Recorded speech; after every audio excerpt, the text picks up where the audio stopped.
Morning dear student. AHNB online class में आप सभी बच्चे एवं बच्चियों का स्वागत है। बच्चों, आज हम लोग क्लास 12 सब्जेक्ट मैथ्स में जो लेसन 3 हम लोग पढ़ रहे थे मैट्रिक्स,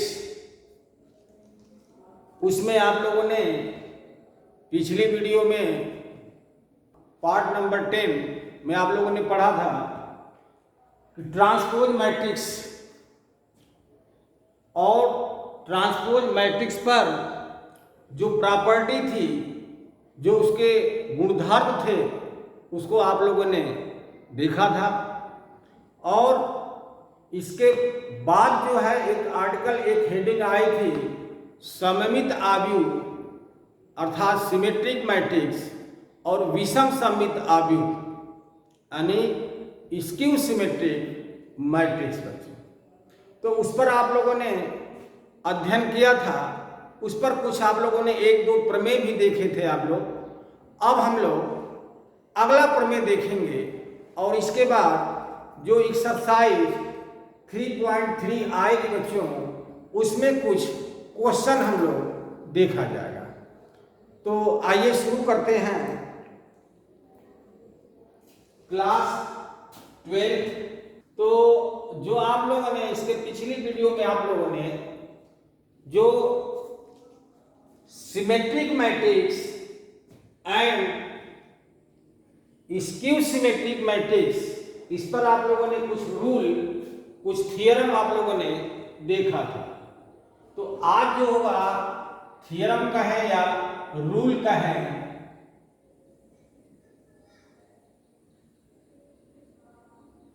तीन होगा।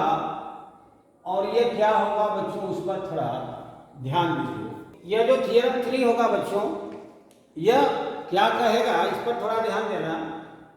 यह थियरम 3 कहता है कि किसी भी वर्ग आव्यूह को, हम बल्कि लिख दे रहे हैं, किसी भी वर्ग आव्यूह को सममित आव्यूह तथा विषम सममित आव्यूह के योगफल के रूप में लिखा जा सकता है।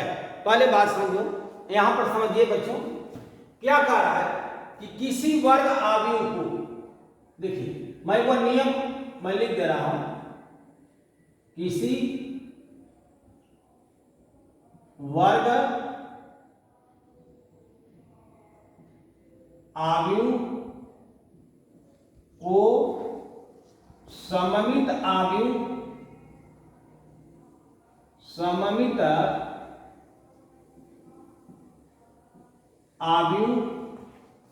तथा विषम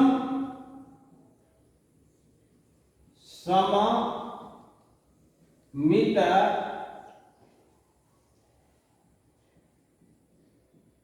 आव्यूहों या आव्यूह के योगफल के रूप में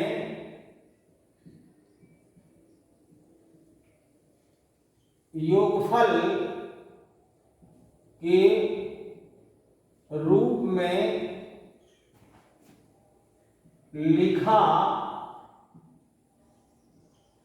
जा सकता है। इसका अर्थ क्या हुआ बच्चों, यदि कोई आव्यूह दिया हुआ है, समझना बच्चों, कोई अगर आव्यूह दिया हुआ है और यह वर्ग आव्यूह दिया हुआ है बच्चों, इसका अर्थ मतलब कोई वर्ग आव्यूह दिया, जैसे मैं मान लेता हूं कि 2/2 का लिख रहा हूं और यहां पर मैंने लिख दिया 2 - 5 और यहां पर या 5 लिख दिया और यहां पर मैं 4 लिख दिया और यहां पर मैं 6 लिख दिया। तो अब हम लोग क्या करेंगे, एक सममित आव्यूह और एक विषम सममित आव्यूह के रूप में इसको हम लोग लाएंगे। तो सममित आव्यूह कैसे आएगा कि यदि कोई आव्यूह दिया हुआ है बच्चों, है ना, आप उसका ट्रांसपोज कर दीजिए। तो A डैश ज्ञात कर लीजिए। अब A डैश क्या होगा बच्चों, A डैश देखिए, तो यह हो जाएगा जो 2 5 ये रो में है, ये 2 5 किसमें आ जाएगा, कॉलम में आ जाएगा, 2 5 यहां आ जाएगा और 4 6 यहां लिखा जाएगा। कहने का अर्थ इसका यह है कि किसी वर्ग आव्यूह को सममित आव्यूह और विषम सममित आव्यूह, यानी यह आव्यूह दिया हुआ है तो इससे हम लोग सममित आव्यूह निकालेंगे बच्चों। और सममित आव्यूह कैसे निकाला जाता है कि यदि कोई आव्यूह दिया हो और उसका ट्रांसपोज कर दीजिए और फिर इन दोनों मैट्रिक्स को अगर हम लोग जोड़ देंगे तो जो नया आव्यूह आएगा बच्चों वह आएगा सममित आव्यूह। चलिए तो हम लोग ए और ए डैश को जोड़ दिया जाए, ए प्लस ए डैश को जोड़ दिया जाए। तो जब ए और ए डैश को जोड़ेंगे बच्चों तो वह जो मैट्रिक्स आएगी वही मैट्रिक्स होगी सममित आव्यूह। चलिए बच्चों यहां ध्यान दीजिए, जोड़िए, 2 और 2 4 हो जाएगा, 5 और 4 9 हो जाएगा, 4 और 5 9 हो जाएगा, 6 और 6 12 हो जाएगा। तो इस तरह से यह जो मैट्रिक्स आ गई बच्चों, यह आ गई सिमेट्रिक मैट्रिक्स आई। और यदि इसका अंतर कर दिया जाए, अंतर कर दीजिए, अर्थात ए में से ए डैश को घटा दीजिए। तो ए में से ए डैश को जब घटाएंगे बच्चों, ध्यान देना, तो 2 में से 2 घटाएंगे तो क्या होगा, 0। यहां 5 में से 4 घटाएंगे तो 1 होगा, यहां 4 में से 5 घटाएंगे तो -1 होगा और 6 में से 6 घटा देंगे तो यह 0 हो जाएगा। तो इस प्रकार से यह जो मैट्रिक्स आ गई यह कहलाएगी स्क्यू सिमेट्रिक मैट्रिक्स। यह जो आएगी स्क्यू सिमेट्रिक मैट्रिक्स आएगी बच्चों। तो अब देखिए क्या हो गया, यह सिमेट्रिक मैट्रिक्स और यह स्क्यू सिमेट्रिक मैट्रिक्स अर्थात सममित आव्यूह, यह हो गया सममित आव्यूह और यह हो गया विषम सममित आव्यूह, है ना, विषम सममित आव्यूह हो गया। अब देखिए किसी वर्ग आव्यूह को अर्थात इसको, किसी वर्ग आव्यूह को सममित आव्यूह अर्थात यह तथा विषम सममित आव्यूह अर्थात यह के योगफल के रूप में, देखिए योगफल के रूप में लिखा जा सकता है। इसका मतलब यह हो गया कि इसको और इसको दोनों को हम लोग जोड़ दें। तो जब जोड़ेंगे बच्चों तो क्या होगा, ध्यान देना कि a प्लस ए डैश और प्लस होगा a माइनस ए डैश अर्थात अब देखिए इसको और इसको दोनों को क्या करना है, हम लोग को जोड़ना है। तो जब जोड़ेंगे हम लोग देखिएगा तो ये 4 में 0 जोड़ेंगे तो क्या होगा, 4 होगा। 9 में 1 जोड़ेंगे, ध्यान देना, तो ये कितना हो जाएगा, 10 हो जाएगा। अब ध्यान दीजिएगा और यहां से देखिए इसको जोड़िए, 4 में 4 में 0 जोड़े तो 4, 9 में 1 जोड़े 10, 9 में -1 जोड़ेंगे तो यह आ जाएगा 8 आ जाएगा और 12 में 0 जोड़ेंगे तो क्या हो जाएगा, यह 12 हो जाएगा। अब ध्यान दीजिएगा बच्चों, इसलिए अब क्या होगा कि यहां से लिखेंगे क्या हम लोग कि 1/2 a प्लस ए डैश और यहां से लिखेंगे 1/2 a माइनस ए डैश। ये लिखने का तरीका इसका देखिए, a माइनस ए डैश। तो अब इसका मतलब 1/2 का इसमें क्या हो जाएगा, गुणा हो जाएगा, है ना। तो यह क्या हो जाएगा, देखिएगा यहां से क्या लिखेंगे हम लोग, यहां हो जाएगा 4, यह हो गया 10, यह हो गया 8, यह हो गया 12, है ना। तो यहां से हम लोग क्या लिख सकते हैं, या हम लोग इसको ऐसे करते बच्चों, ध्यान देना। तो यहां से हो गया 8, और ये हो गया 12। तो अब हम लोग क्या करेंगे, इसको इसमें से दो हम लोग देखिए सब में दो का गुणनखंड बन रहा है, तो हम लोग इसमें से दो क्या करें, कॉमन ले लें। देखिए जो इसमें गुणनखंड बन रहा है बच्चों, जैसे 4 है, 10 है, 8 है, 12 है, तो इसमें 2 गुणे 2 बनेगा, इसमें 2 गुणे 5 बनेगा, इसमें 2 गुणे 4 बनेगा, इसमें 2 गुणे 6 बनेगा। तो दो सब में गुणनखंड है ना, तो इसलिए दो को क्या करेंगे हम लोग, बाहर कर लेंगे। तो दो जब बाहर हो जाएगा तो यह क्या आ जाएगा 2, यह क्या आ जाएगा, देखिए 2 दूना के 4, 2 पाँचे 10, यह हो जाएगा 2 चौको 8 और 2 छक्का 12 हो गया। तो यह दो जब इधर आएगा बच्चों, तो हम लोग इसको क्या लिखेंगे, ध्यान देना, a प्लस ए डैश, और यहां हो गया a माइनस ए डैश। अब इधर थोड़ा ध्यान दीजिएगा, अब इधर थोड़ा ध्यान दीजिए बच्चों।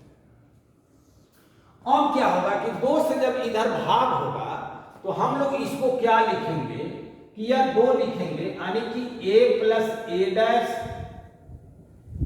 और plus a minus A dash और बटा हो गया 2 हो गया, और बराबर इधर क्या हो गया बच्चों, इधर क्या होगा, मैं इस तरह से या करके लिख रहा हूं। तो इधर देखिए क्या हो गया 2 5, इधर जो मैट्रिक्स बन रही है यह हो गया 2 5 4 6 हो गया। अब इसको हम लोग इस प्रकार से भी लिख सकते हैं, अर्थात a प्लस ए डैश बटा 2 कर दें, या हम लोग इसको इस तरह से लिख दें कि 1 बटा 2 a प्लस ए डैश और 1 बटा 2 a माइनस ए डैश, और यह जो आ जाएगा बराबर a आ जाएगा। ठीक है, तो अब देखिए इसी प्रकार से इसको हम लोग या तो इस तरह से लिखें, या हम लोग इसको बराबर a भी कर सकते हैं, या हम लोग इसको लिखें। तो कह क्या रहा था कि किसी वर्ग आव्यूह को, यह वर्ग आव्यूह था, को सममित आव्यूह और विषम सममित आव्यूह के योगफल के रूप में लिखा जा सकता है।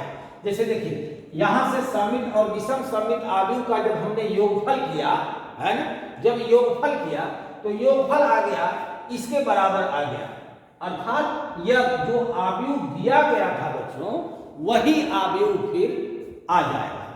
तो कहने का अर्थ यह है इसका कि यदि कोई स्क्वायर मैट्रिक्स अर्थात वर्ग आव्यूह दिया हुआ है बच्चों, तो उसको आप सममित आव्यूह और विषम सममित आव्यूह के योगफल के रूप में लिखा जा सकता है या लिख सकते हैं। ठीक है, अर्थात a अगर दिया है तो आप लोग लिखेंगे 1 बटा 2 लिखेंगे, a प्लस ए डैश और plus a minus A dash. 1 बटा 2 हमने दोनों में गुणा किया है, अब चाहे तो कॉमन लेकर के इस तरह से भी कर सकते हैं बच्चों। ठीक है, तो इसको आप लोग नोट कर लेंगे, और अब हम लोग चलेंगे जो एक्सरसाइज आएगी बच्चों 3.3, उसमें कुछ क्वेश्चन हम लोग सॉल्व करेंगे। तो इससे पहले आप लोग नोट कर ले बच्चों, आप लोग लिख चुके होंगे बच्चे, अब हम इसे मिटा देते हैं।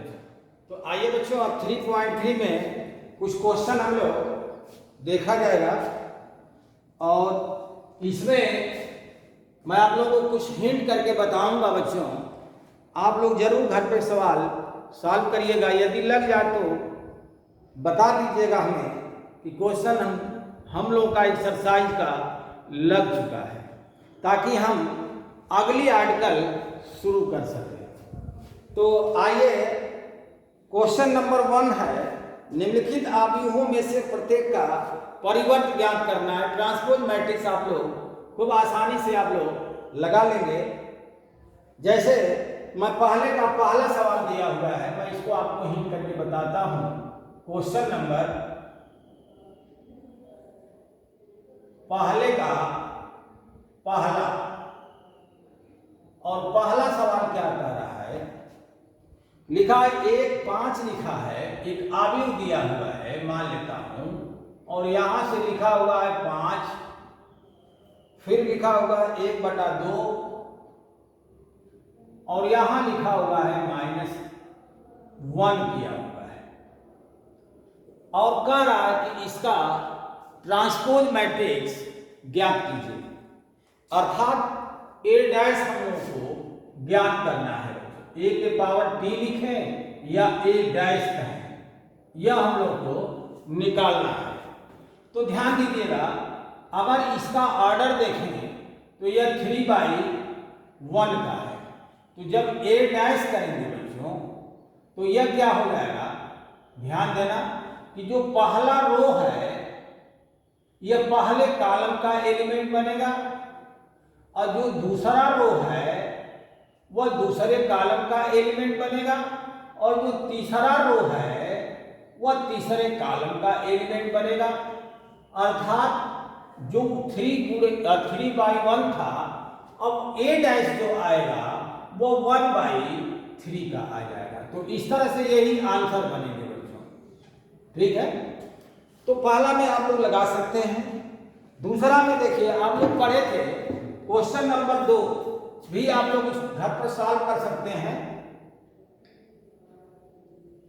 और क्वेश्चन नंबर 2 में क्या है, आप लोग एक रूल पढ़े होंगे कि यदि a है और यह a डैश है और इसका फिर मैं डैश कर दूं, यानी कोई आव्यूह दिया हुआ है और उसका ट्रांसपोज कर दिया जाए और फिर उसका ट्रांसपोज कर दिया जाए, तो वह पुनः वही आव्यूह, वही मैट्रिक्स आ जाएगी। अर्थात a का ट्रांसपोज कीजिए फिर ट्रांसपोज कर दीजिए तो वही मैट्रिक्स आप लोगों की आ जाएगी। और इसमें पढ़े थे आप लोग, और इसकी प्रॉपर्टी आप लोगों ने देखा था कि अगर कोई आव्यूह है और उसमें k का गुणा कर दीजिए, यानी कोई स्केलर क्वांटिटी का गुणा कर दीजिए और इसका डैश निकालिए, ट्रांसपोज निकालिए, या a डैश निकालने के बाद तब k का आप गुणा करिए, दोनों कंडीशन में यह आपस में बराबर हो जाएगा। नंबर 3 आप लोग पढ़े थे कि अगर a और a प्लस b है और इसका डैश मैं कर दे रहा हूं, तो आप लोग जब इसको a प्लस b दो आव्यूहों को जोड़ करके ट्रांसपोज कीजिए या दोनों को अलग अलग ट्रांसपोज करके तब जोड़िए, इस कंडीशन में भी ये दोनों आपस में बराबर हो जाएंगे। या आप लोग इस तरह से भी लिख सकते हैं, अगर यह a माइनस बी का ऐसे ट्रांसपोज करना है तो a और b दो आव्यूह दिए हुए हैं बच्चों, इन दोनों आव्यूहों का अंतर करके फिर उसका ट्रांसपोज कीजिए, या दोनों का ट्रांसपोज पहले कर लीजिए और इसके बाद अंतर करिए। तो यहां पर अंतर का ट्रांसपोज और वहां से ट्रांसपोज का अंतर करिए, फिर भी ये दोनों मान आपस में बराबर हो जाएंगे। नंबर 5 इसमें आप लोगों ने पढ़ा था कि अगर a इंटू बी है और इसका डैश है, यानी a और b दो मैट्रिक्स दिए हुए हैं, उनका गुणनफल करने के बाद उसका ट्रांसपोज कीजिए, तो या b का ट्रांसपोज करिए और इंटू a का ट्रांसपोज करके फिर गुणा कीजिए, तो इस कंडीशन में भी ये दोनों आपस में बराबर हो जाएंगे। तो इस पर आप लोगों को क्वेश्चन नंबर 2 जो है यह आप लोग को आसानी से इसको देख सकते हैं, सत्यापित कर सकते हैं। 3 भी आप लोग देख लेंगे उसी पर है। अब हम लोग क्वेश्चन चलते हैं, क्वेश्चन नंबर 4 हम लोग देखते हैं बच्चों।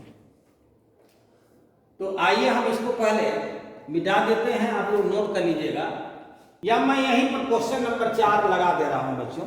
देखिएगा क्वेश्चन नंबर 4 क्या कह रहा है।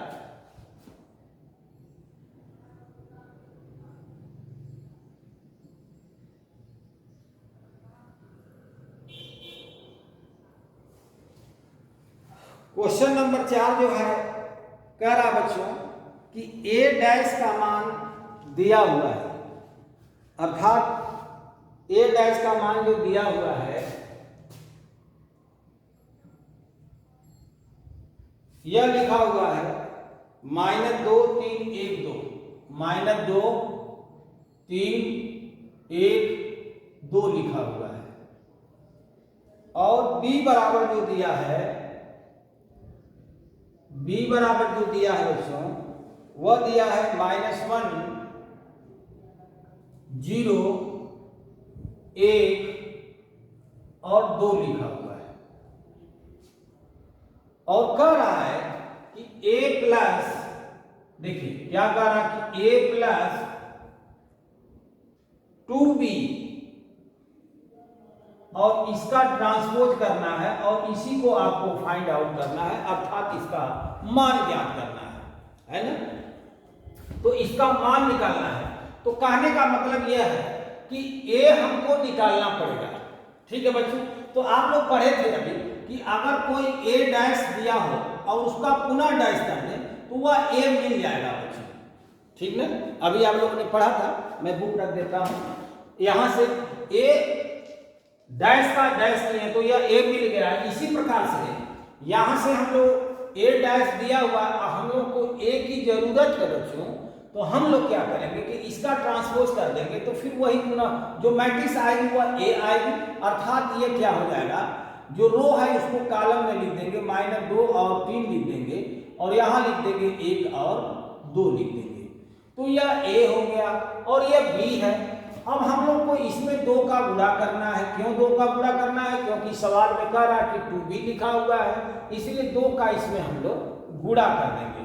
और जब गुणा करेंगे बच्चों तो प्रत्येक अवयव में यानी सभी अवयव में 2 का गुणा हो जाएगा। तो यह हो जाएगा -2, यह हो जाएगा 0, यह हो जाएगा 2 और यह हो जाएगा 4 हो जाएगा। तो इस तरह से a मालूम हो गया और 2b मालूम हो गया। तो a प्लस 2b पहले हम लोग याद करें, a प्लस 2b निकालें और a प्लस 2b कैसे निकलेगा? जितना ऑर्डर इसका है उतना ही ऑर्डर इसका भी है, इसके संगत अवयव को क्या करेंगे बच्चों, हम लोग जोड़ देंगे। तो संगत अवयव को जोड़िए। देखिए संगत अवयव का मतलब समझ रहे हैं, फर्स्ट रो फर्स्ट कॉलम का एलिमेंट है, फर्स्ट रो फर्स्ट कॉलम का एलिमेंट जुटेगा। तो -2 और -2 जब जुटेगा तो यह आ जाएगा -4 आ गया। और 1 में 0 को जोड़ेंगे तो वह 1 ही आएगा। 3 में 2 को जोड़ेंगे तो यह 5 होगा और 2 में 4 जोड़ेंगे तो यह 6 आ जाएगा। अब हम लोग को क्या पूछ रहा था कि इसका ट्रांसपोज कीजिए।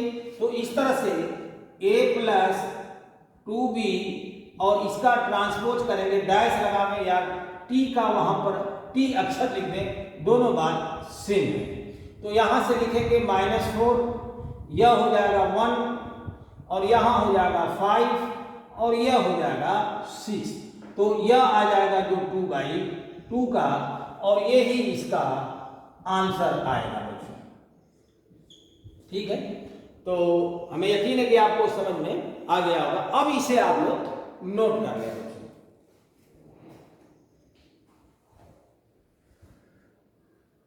बच्चों, इसे हम मिटा देते हैं। आइए बच्चों, अब अगला क्वेश्चन देखा जाए। क्वेश्चन नंबर आप लोगों ने 4 देख लिया, 5 भी आप लोग लगा सकते हैं। a और b अवयवों के लिए सत्यापित कीजिए कि ab का डैश बराबर b dash into a dash. Question number 5 मैं आप लोग को लिख दे रहा हूं, आप लोग चाहे तो घर पर इसको लगा सकते हैं। मैं यहां पर क्वेश्चन नंबर 5 लिख दे रहा हूं और आप लोग जरूर घर पर लगाइएगा बच्चों। क्वेश्चन नंबर 5 कह रहा है कि a बराबर जो लिखा है, नंबर 1 है इसमें, a बराबर जो दिया है बच्चों 1 -4 और 3 लिखा हुआ है, 1 -4 और 3 लिखा हुआ है। और जो b लिखा हुआ है बच्चों वह -1 2 और 1 लिखा है, -1 2 और 1 लिखा हुआ है। अर्थात यह जो है 3/1 का है और यह 1/3 का है। तो कह रहा है, और दूसरा जो दिया है बच्चों, इसमें जो दूसरा वाला दिया है, जो सवाल a बराबर जो दिया है, a बराबर जो दिया है 0 1 और 2 लिखा हुआ है। a बराबर जो लिखा है 0 1 2 दिया हुआ है और यह हो गया 3/1 का। और b बराबर जो दिया है बच्चों, यह जो क्वेश्चन दिया है 1 5 7 लिखा है, 1 है 5 है 7 है। और यह है 1/3 का दिया हुआ है। तो आप लोगों को ये क्वेश्चन सॉल्व करना है बच्चों, और कैसे सॉल्व करना है वो कह रहा है कि इसमें आप सत्यापित कीजिए कि ए बी का डैश यानी ए और बी का पहले गुणा करेंगे, ए और बी दोनों का आपस में गुणा करेंगे और इसका फिर ट्रांसपोज कर देंगे, और कह रहा कि फिर बी का डैश निकालिए और इनटू ए डैश निकालिए, और इस कंडीशन में ये दोनों मैट्रिक्स आपस में क्या होनी चाहिए, बराबर होनी चाहिए बच्चों। तो यह आप लोग के लिए दो सवाल है, आप लोग जरूर घर पर इसको सॉल्व करके हमें अवगत कराइएगा कि ये क्वेश्चन सॉल्व हो चुका है। देखा जाए यह आप लोगों के लिए लगाने के लिए मैं दे दिया। अब क्वेश्चन नंबर 6 इंपॉर्टेंट क्वेश्चन दे रहा है। ये क्वेश्चन नंबर 6 जरा ध्यान दीजिएगा।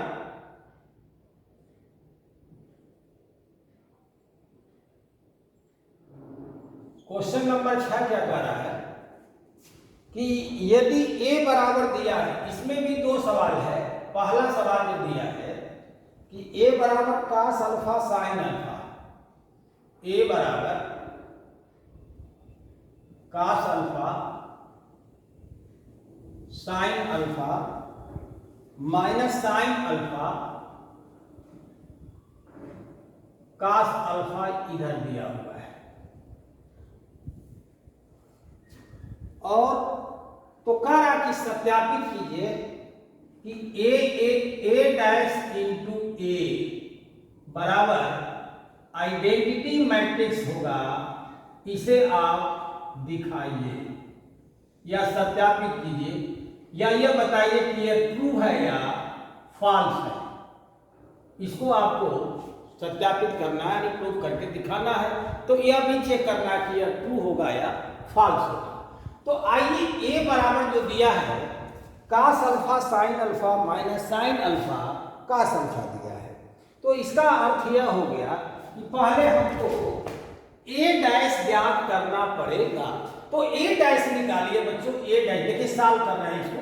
तो ए डैश जब हम लोग निकालेंगे तो जो रो होगा वो कॉलम में बदल जाएगा, अर्थात cos अल्फा sin अल्फा, यह रो जो था कॉलम में हो गया, और यह सेकेंड रो सेकेंड कॉलम का एलिमेंट होगा, अर्थात माइनस sin अल्फा, और यहां हो जाएगा cos अल्फा होगा। तो अब ए डैश हो गया, और यहां से ए मैं लिख दे रहा हूं। ए जो है cos alpha sin alpha minus sin alpha और cos अल्फा दिया हुआ है बच्चों। तो कह रहा है कि a डैश इंटू ए, यानी a डैश यह है और यह a है, इन दोनों का आपस में गुणा करना है। तो आप देखिए दो आव्यूहों का गुणनफल 2/2 का ये भी है, 2/2 का ये भी है। तो 2/2 यह वाला देखिए इसका रो और इसका कॉलम मिल रहा है, इसलिए गुणा संभव होगा, पॉसिबल होगा। और जब गुणनफल आएगा तो वो भी 2/2 का ही मिलेगा बच्चों। तो आइए ए डैश इंटू ए हम लोग ज्ञात करते हैं। तो कैसे गुणा होता है बच्चों, ध्यान देना इसको। यह हो जाएगा रो का कॉलम के संगत अवयव में गुणा करेंगे। तो cos अल्फा का cos अल्फा में गुणा होगा, तो यह हो जाएगा cos स्क्वायर अल्फा होगा, और प्लस माइनस sin अल्फा का गुणा होगा, तो ये भी हो जाएगा sin स्क्वायर अल्फा हो जाएगा। अब चलिए आगे, फर्स्ट रो फर्स्ट कॉलम में गुणा हो गया, और फर्स्ट रो सेकेंड कॉलम में गुणा करेंगे, तो cos अल्फा sin अल्फा होगा, यहाँ पर cos alpha into sin alpha होगा, plus minus sin alpha into cos alpha होगा। यहाँ देखिए तो माइनस और प्लस का गुणा होगा तो क्या हो जाएगा, ये माइनस होगा, और ये भी प्लस है तो माइनस हो जाएगा। तो यह हो जाएगा माइनस sin अल्फा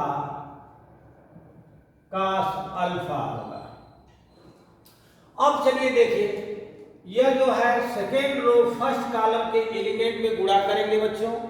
ये देखिए सेकेंड रो फर्स्ट कॉलम के संगत अवयव में गुणा करेंगे, तो sin alpha cos alpha sine alpha cos alpha plus होगा, इसका गुणा इसमें होगा तो यह माइनस हो जाएगा, और यह होगा क्या, कास अल्फा साइन अल्फा होगा। यह यहां हो गया, यह यहां हो गया। अब देखिए यह सेकेंड रो सेकेंड कॉलम के संगत अवयव में गुणा करेंगे बच्चों, तो साइन अल्फा में साइन अल्फा का गुणा होगा तो यह हो जाएगा साइन स्क्वायर अल्फा, और कास अल्फा में कास अल्फा का गुणा होगा तो यह हो जाएगा कास स्क्वायर अल्फा होगा। इस तरह से a डैश इंटू ए बराबर जो आ रहा है बच्चों, यह आएगा कास स्क्वायर अल्फा और साइन स्क्वायर अल्फा मिल करके एक हो गया। तो यहां पर हम लोग लिख देंगे एक। यह देखिए cos alpha sine alpha cos alpha sine alpha ये कैंसिल हो जाएगा, अर्थात यह हो जाएगा 0, और यह हो जाएगा 0, ये भी कैंसिल हो जाएगा, 0 हो जाएगा, और यह हो जाएगा 1 हो जाएगा बच्चों। तो यहां से यह लिखा जाएगा 1, अर्थात यह 2/2 का यह मैट्रिक्स मिल गया, और यह मैट्रिक्स कौन सी आ गई, आइडेंटिटी मैट्रिक्स आ गई। तो इस तरह से हम लोग देख रहे हैं, क्या देख रहे हैं बच्चों कि ए डैश यानी ए डैश इंटू ए बराबर आई। तो यह ट्रू हो गया, ए डैश जो हो गया ट्रू हो गया, और यह सत्यापित हो गया बच्चों।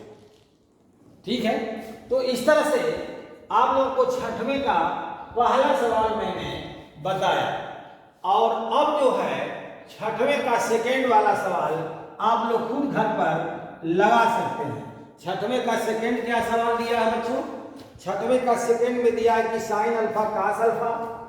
देखिए सेकेंड वाला जो दिया है ए बराबर लिखा है